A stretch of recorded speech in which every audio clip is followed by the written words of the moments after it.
Welcome to Sunday Club on this wonderful Easter Sunday. Christ is risen. He is risen indeed. Alleluia. We will start the session with the Sunday School prayer.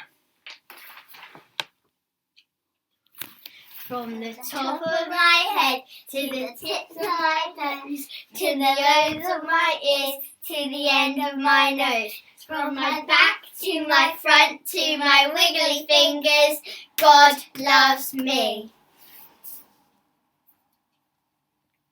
We hope you're all staying safe, staying home, and Washing your hands. on this most special of days, we celebrate Jesus, remembering the sacrifice he made for us on the cross on Good Friday to show us his and God's love. By dying on the cross and on this day rising, he told us that we should not fear death. We also celebrate the end of the time of preparation for Easter. Girls, what's this called? Lent. What did you give up for Lent, Rhiannon? I gave up fizzy drinks. And what did you give up for Lent, Eleanor?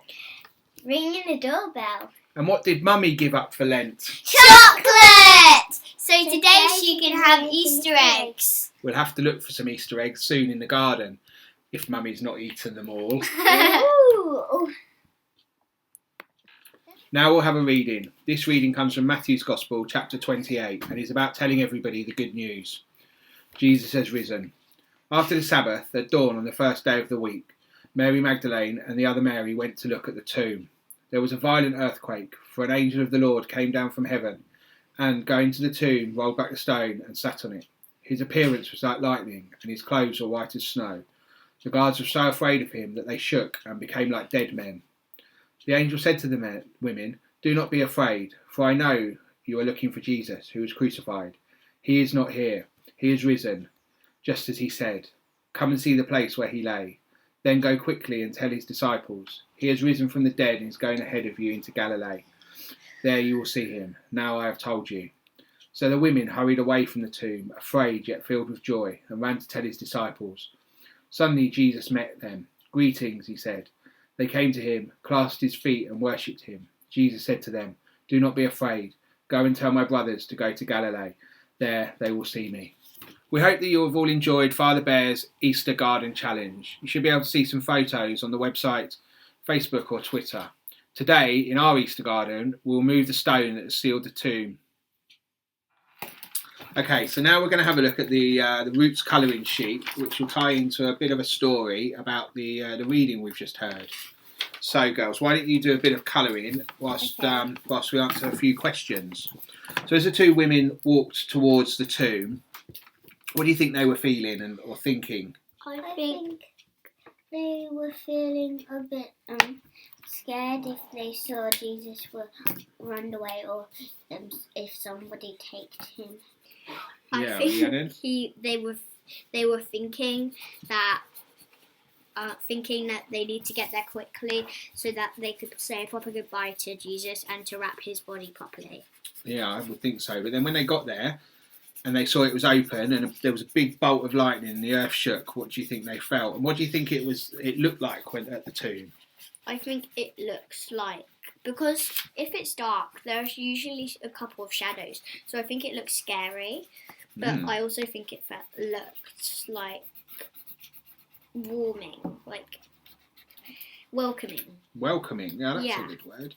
And so the angel told the two ladies, the two women, the two Marys, not to be afraid and that Jesus had risen. And off they ran back to Galilee to tell the disciples. And what do you think they would have told the disciples? I think they would have said, "Come, Jesus is risen. Come see the tomb for yourselves." Yeah, and then when Jesus came to them, didn't he? And he said, "I'm here." And what did they do? Worship him, kneel down and worship him. Yeah, and they clasped his feet, didn't they? Yeah. And then, so in the colouring sheet, there's some speech bubbles. What do you think the two Marys are saying to the disciples? Jesus is risen. Come see the tomb yourselves if you don't believe us. And how do you think the disciples felt about that, Eleanor? I think they felt a little scared to see. Do you? And do you think they were happy and glad that Jesus had risen? Yes, because Christians are supposed to love God and love Jesus. So if when someone dies, you get sad, and then you should love them when they come back. That's right. And what do you think the message from Jesus was, Eleanor? I think it was help. I think it was Maybe you could help out, Rhiannon. Yeah, so I think Jesus is saying that we should not be afraid of dying, because then we can go up to heaven and be with God forever. Yeah, I think that's probably right. Well done. How's the colouring?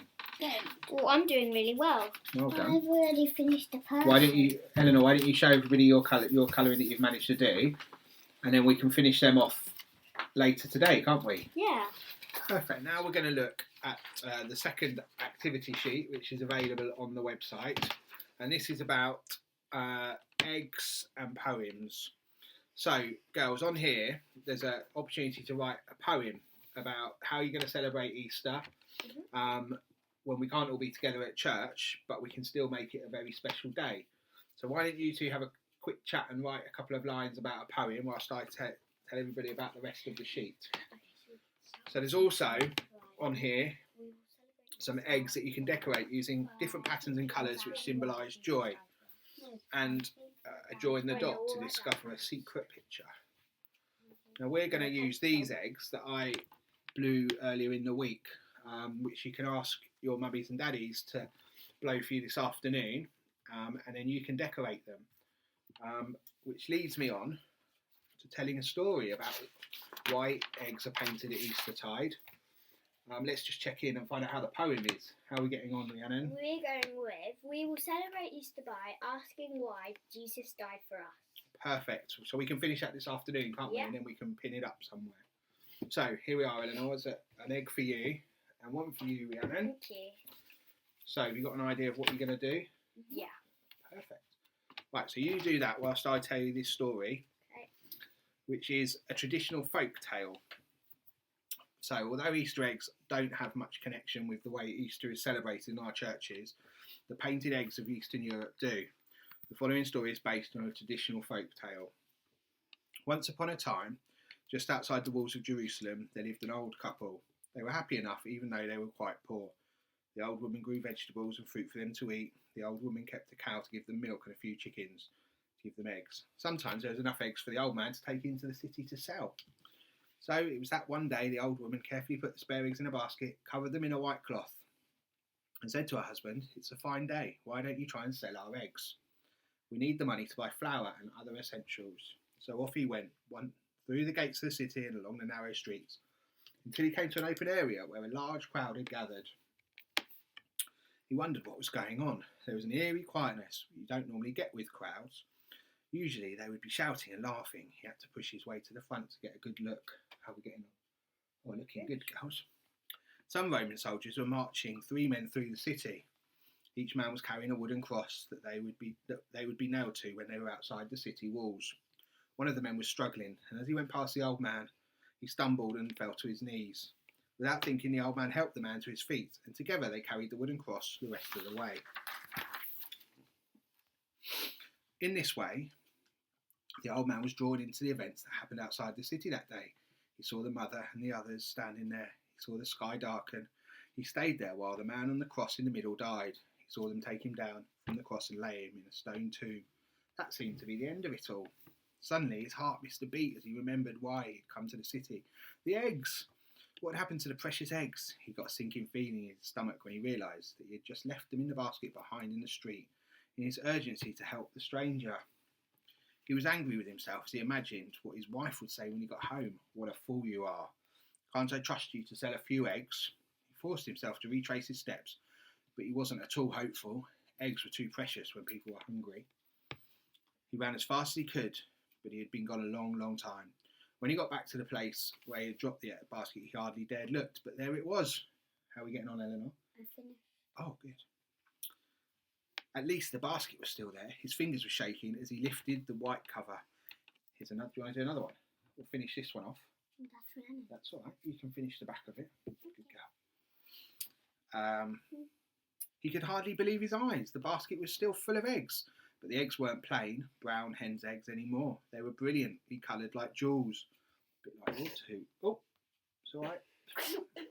They shimmered in the sunshine, covered with dazzling patterns in scarlet and leaf green and turquoise and gold. Each one was different. Each was more beautiful than the last. So you see, so important were the events that happened that day, even the eggs were trying to tell a story. The old man told everyone he knew what had happened, and they began to dye and paint eggs every Easter, which in this way, it has become a tradition, which is what we're doing. So, do you want to show me your egg, Rhiannon? Doesn't matter if it's on your hands. Perfect. And what about yours, Eleanor? Should we hold yours up? So Eleanor's done a green spotty one. So when they're dry, we're going to put them on an Easter tree that we decorated earlier. I don't know if you can see that in the background. So we've got an Easter tree, and we're going to hang our eggs on that. And it just reminds us about the old tradition. Yeah. So, how are you getting on with your eggs, everyone? And have you done them in the colours that symbolise joy and nice pretty patterns? Okay, girls? Perfect. Almost finished. Something else that's fun to do on Easter Sunday is have an egg and spoon race. So, you ready, girls? Yeah. Well done. Eggs with our spoons. Okay, so I'll stay go. 3, 2, 1, go.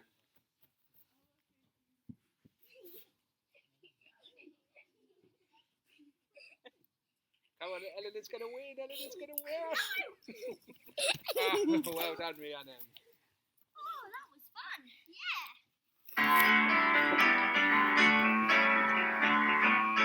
Obey, obey, oh. Obey, obey, oh. Obey, obey, obey the Lord. Obey, obey, oh. Obey, obey, oh. Obey, obey, obey the Lord. We can choose to listen to and obey God. We can choose to follow all His rules. We can choose to do what's right even when it's hard. O-B-E-Y. We will obey. Obey, obey, oh. Obey, obey, oh. Obey, obey, obey the Lord. Obey, obey, oh. Obey, obey, oh. Obey, obey, obey the Lord. Thanks to Father Callum for recording the music. So now we're going to close Sunday Club with some prayers that the girls have written. Rhiannon? Dear God, help us to think through these hard times, please. Thank you for hospitals, doctors, nurses and the NHS. Help us to respect what we have and what we can do in the future. Also, thank you for the people we can be with. Amen. Amen. And Eleanor, your prayer? Dear God, please help us through coronavirus in Easter. Amen. Amen. So we hope that you've enjoyed this week's edition of Sunday Club. Hope you tune in next week, and everybody have a Happy Easter!